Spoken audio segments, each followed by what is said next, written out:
सबु बापा माँ माने निज पिलार लेकुना प्लस पॉइंट जानिबा दरकार जे से एग्जाम देला बेले को दिग प्रति ध्यान दबा दरकार। एग्जाम्स टा होछु गोटे बैटल फील्ड माने परफॉर्मेंस टाइम से जगह रे भूल चूक माफ नहीं से जगह रे आपन को कंप्लीटली फोकस्ड रहया को पड़िबो। स्टार्टिंग रो गोटे मेंटल प्रिपरेशन ता दरकार, प्रॉपर नोट्स प्रिपरेशन ता दरकार। पिला मानन को से जो माइंड टा को केमती काम रखिबे एग्जाम्स टाइम रे सेटा सिखेबा निहाती दरकार।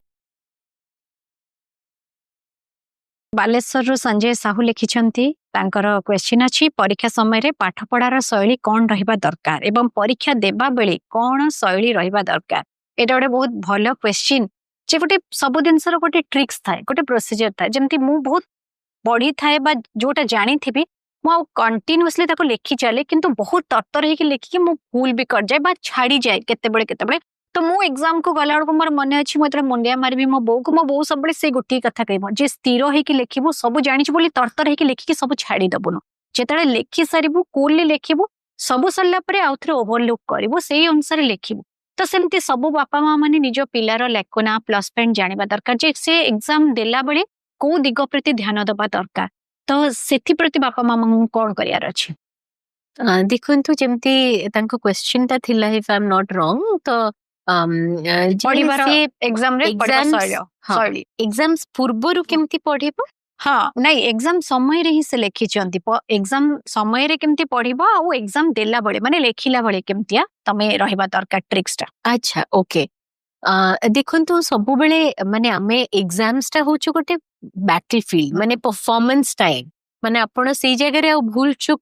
माफ नहीं से जगह रे आपण को कंप्लीटली फोकस्ड रहया को पड़िबो। कंप्लीटली आपण सबु क्वेश्चन टा को अटेंड करूथिबे तो सेगुडा पाई कि गोटे मेंटल प्रिपरेशन टा निहाती रूपे दरकार। कारण आमको लागे जे धर गोली पिली कि सब पी देइथिबो ताले से सेठी जाई कि गला वोमिट कला सेठी से सबु जिंस माने लेखि पकेला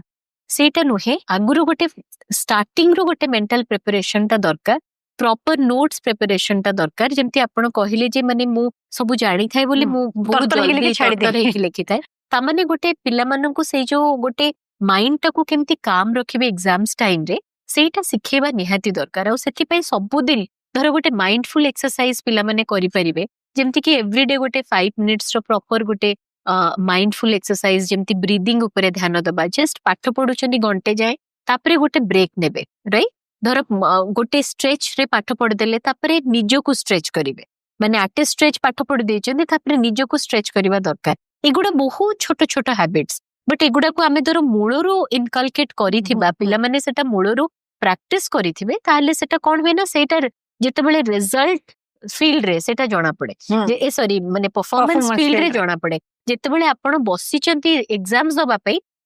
आपण लिखि चलचंती जेमती आपण कहले मु तरतर हे लिखि दिए ठीक अछि धर गोटे पिला तरतर हे कि लिखि भी देला सेताले टिके टाइम नै पड़थिबो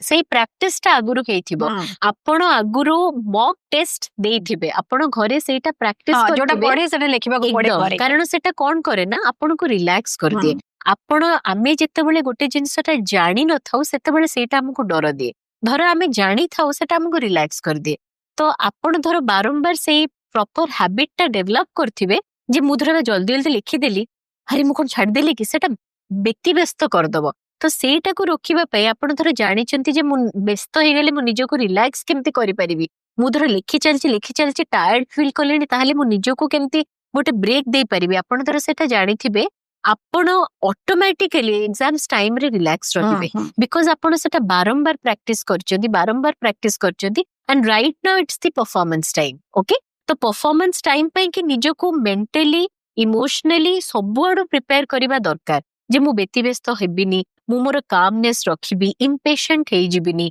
मोर माने गोटे एंजाइटी मन भितरे आनिबिनी मु पूरा जानिबी जे मु रेडी अछि मु परफॉर्म करिबी भलो मु प्रिपेयर्ड अछि मु भलो परफॉर्म करिबी। तो ए जो कांस्टेंट मेंटल प्रिपरेशन ता बहुत दरकार सेटा डे 1 रु स्टार्ट कर दबा दरकार। पिलाटी जेतेबेले गोटे क्लास गला आ जो गोटे टिके डिफिकल्ट क्लास जेमती कि हमें जानिचो 10th क्लास गोटे माइलस्टोन 12th क्लास गोटे माइलस्टोन से टाइम रे मूलरू पिला मानन को से जोन रे रखिबार अछि a very Kameng stable zone.